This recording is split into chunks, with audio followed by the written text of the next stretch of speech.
السلام علیکم ورحمۃ اللہ تعالی وبرکاتہ۔ آپ تمامی حضرات خیریت سے ہوں گے؟ سامعین کرام، آج ہم آپ کے سامنے نماز کے متعلق گفتگو کریں گے کہ نماز کیسے پڑھنا چاہیے، اسلام کی بنیاد کتنی چیزوں پر ہے۔ ہم سب سے پہلے بات کریں گے کہ اسلام کی بنیاد کتنی چیزوں پر ہے۔ تو اسلام کی بنیاد ہے 5 چیزوں پر۔ یہ 5 چیزیں ایسی ہیں کہ جس پہ اسلام ٹکا ہوا ہے۔ اسلام کی بنیاد ہے 5 چیزوں پر۔ نمبر 1 کیا ہے؟ نمبر 1 ہے توحید۔ توحید یعنی کلمہ پڑھنا، اللہ اور اس کے رسول کو ماننا، قیامت کو ماننا، جنت و دوزخ کو ماننا۔ اگر کسی انسان نے ان چیزوں میں سے ایک کا بھی انکار کر دیا تو وہ مسلمان نہیں رہے گا، اسلام سے خارج ہو جائے گا۔ تو نمبر 1 ہے توحید، نمبر 2 ہے نماز، نمبر 3 ہے رمضان کے روزے، نمبر 4 ہے زکوٰۃ، نمبر 5 ہے حج۔ تو ان 5 چیزوں پر جو ہے اسلام کی بنیاد ہے۔ یہ 5 چیزیں یعنی اسلام کی بنیاد ہے ان 5 چیزوں پر۔ تو نمبر 1 ہے توحید۔ توحید یعنی کلمہ پڑھنا۔ اب انسان نے کلمہ پڑھ لیا، کلمہ پڑھنے کے لیے مسلمان ہو گیا، یعنی کلمہ پڑھ کر کے مسلمان ہو گیا۔ اب نمبر آتا ہے نماز کا۔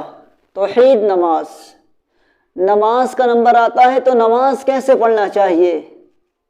تو برادران ملت اسلامیہ، نماز سے پہلے بھی جو ہے انسان کے جسم کا پاک ہونا ضروری ہے۔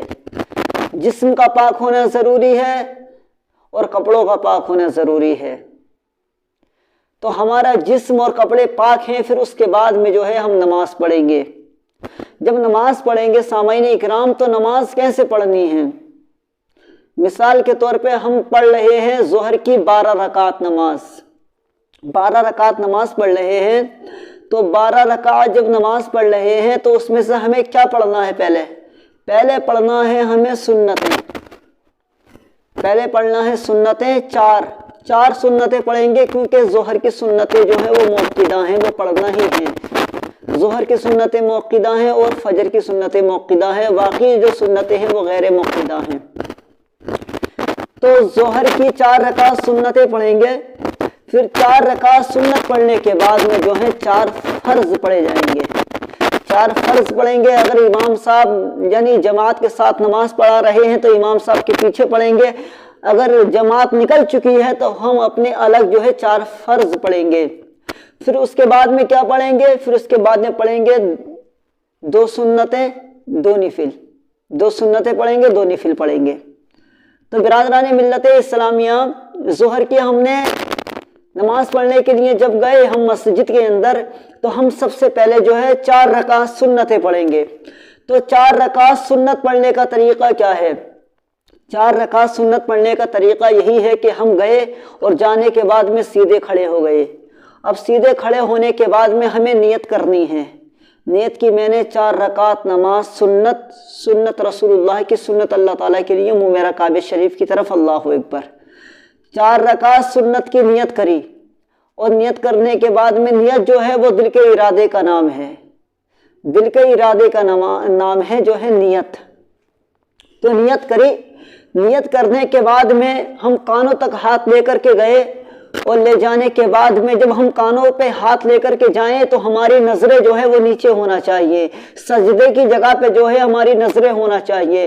بعض لوگ ایسا کرتے ہیں کہ جب نیت کرتے ہیں تو اپنی گردن کو آسمان کی طرف اٹھا لیتے ہیں، یعنی اوپر کو دیکھتے ہیں جب نیت کرتے ہیں۔ تو ایسا نہیں کرنا ہے، بلکہ کرنا یہ ہے کہ جب ہم نماز پڑھنے کے لیے کھڑے ہو گئے، نیت کریں گے، تکبیر تحریمہ کہیں گے، یعنی پہلے تکبیر کہیں گے، کانوں پہ ہاتھ لے کر کے جائیں گے، تو ہمارا جو ہے نظریں جو ہے سجدے کی جانب ہونا چاہیے، جہاں پہ ہم سجدہ کرتے ہیں جس جگہ پر، وہاں پہ ہماری نظریں ہونا چاہیے۔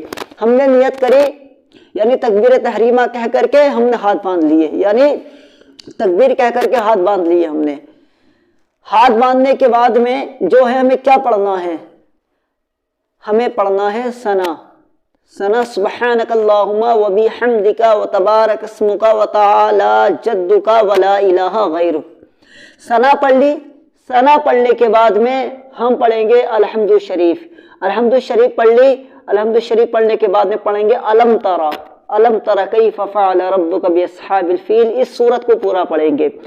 اس کے بعد میں اللہ اکبر کہتے ہوئے رکوع میں جائیں گے، رکوع میں چلے گئے، رکوع میں جانے کے بعد میں سبحان ربی العظیم پڑھیں گے 3 مرتبہ، 5 مرتبہ، 7 مرتبہ، یعنی 3 مرتبہ پڑھتے ہیں سبحان ربی العظیم۔ اگر زیادہ پڑھنا ہے تو 5 مرتبہ، 7 مرتبہ پڑھ سکتے ہیں۔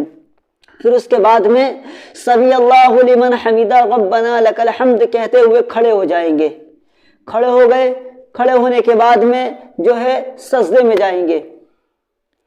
سجدے میں جب جائیں گے، سجدے میں جانے کے بعد میں ہمیں کیا پڑھنا ہے؟ سبحان ربی الاعلیٰ 3 مرتبہ، 5 مرتبہ، 7 مرتبہ پڑھ سکتے ہیں۔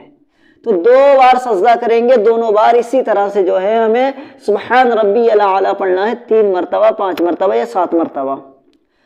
تو ہماری ایک رکعت مکمل ہو گئی، ہم کھڑے ہو جائیں گے۔ اب دوسری رکعت کے لیے کھڑے ہوں گے تو دوسری رکعت میں ثنا پڑھنا ہے، یعنی ثنا نہیں پڑھنا ہے، دوسری رکعت میں جو ہے الحمد شریف پڑھنا ہے۔ الحمد شریف پڑھیں گے، الحمد شریف پڑھ کے سورت ملائیں گے لإلاف قریش، ٹھیک ہے؟ اور سورت ملا لی، سورت ملانے کے بعد میں پھر رکوع کریں گے، سجدہ کریں گے، پھر قاعدے میں بیٹھ جائیں گے۔ قاعدے میں جب بیٹھیں گے تو تحیات پڑھ کر کے کھڑے ہو جائیں گے تیسری رکعت کے لیے۔ تیسری رکعت کی جب نماز، یعنی تیسری رکعت میں جب ہم کھڑے ہوں گے تو تیسری رکعت میں بھی جو ہے ہمیں الحمد پڑھنا ہے۔ الحمد پڑھنے کے بعد میں سورت ملانی ہے ارائیت الذی، ارائیت الذی جو ہے سورت ملانی ہے۔ پھر اس کے بعد میں رکوع کرنا ہے، سجدہ کرنا ہے، پھر کھڑے ہو جانا ہے۔ کھڑے ہو گئے، 3 رکعتیں پوری مکمل ہو گئی، چوتھی رکعت کے لیے کھڑے ہو گئے۔ چوتھی رکعت میں بھی جو ہے ہمیں الحمد پڑھنا ہے اور سورت ملانی ہے انا اعطیناک الکوثر۔ تو اسی طرح سے پھر رکوع کریں گے، سجدہ کریں گے، قاعدے میں بیٹھ جائیں گے۔ قاعدے میں بیٹھنے کے بعد میں تحیات پڑھیں گے، درود ابراہیم پڑھیں گے، اللہم ربنا پڑھ کر کے سلام پھیر دیں گے۔ یہ ہو گئی ہماری 4 سنتیں موقدہ پوری، یعنی ہم نے جو ہے 4 سنتیں پڑھی ہیں، 4 سنتیں ہماری مکمل ہو گئیں۔ تو برادران ملت اسلامیہ اس چیز کا دھیان رکھیے گا کہ ہر نماز کی پہلی رکعت میں جو ہے ثنا پڑھنا ہے۔ کوئی سی بھی ہم نماز پڑھیں تو اس میں پہلی ہی رکعت میں جو ہے ثنا پڑھا جائے گا، اس کی بعد والی رکعتوں میں جو ہے ثنا نہیں پڑھا جائے گا۔ تو اسی طرح سے یہ سنتیں جو تھیں یہ ہماری مکمل ہو چکی ہیں۔ تو ان 4 سنتوں میں، یعنی 4 رکعت میں جو ہے، 4 رکعتوں میں جو ہے ہمیں صورتیں ملانی پڑیں گی۔ وہ جو میں نے آپ کو بتایا صحیح طریقے سے، صحیح طریقہ یہی ہے کہ علم طرح سے جو ہے شروع کیا جائے، اس کو قرآن کو الٹا نہ پڑھا جائے۔ یعنی کہیں بہت سے لوگ ایسا کرتے ہیں کہ پہلے قل هو اللہ پڑھ لیتے ہیں، قل هو اللہ شریف پڑھ لیتے ہیں، سورہ اخلاص پڑھ لیتے ہیں، پھر اس کے بعد میں جو ہے اذا جا پڑھتے ہیں، تبت یدا پڑھتے ہیں۔ اس طرح سے نہیں پڑھنا ہے، بلکہ قرآن کو سیدھا پڑھنا ہے۔ علم طرح سے جو ہے 10 صورتیں ہر مسلمان کی یاد ہونا چاہیے۔ انشاءاللہ کل کو آپ کی بارگاہ میں ہم لے کر کے آئیں گے دوسری ویڈیو فرضوں کے متعلق۔ اللہ رب العزت کی بارگاہ میں دعا ہے کہ اللہ تعالی ہم سب کو نیک عمل کرنے کی توفیق عطا فرمائے، ہم سب کو اپنے آقا کے نقش قدم پر چلنے کی توفیق عطا فرمائے۔ السلام علیکم ورحمۃ اللہ وبرکاتہ۔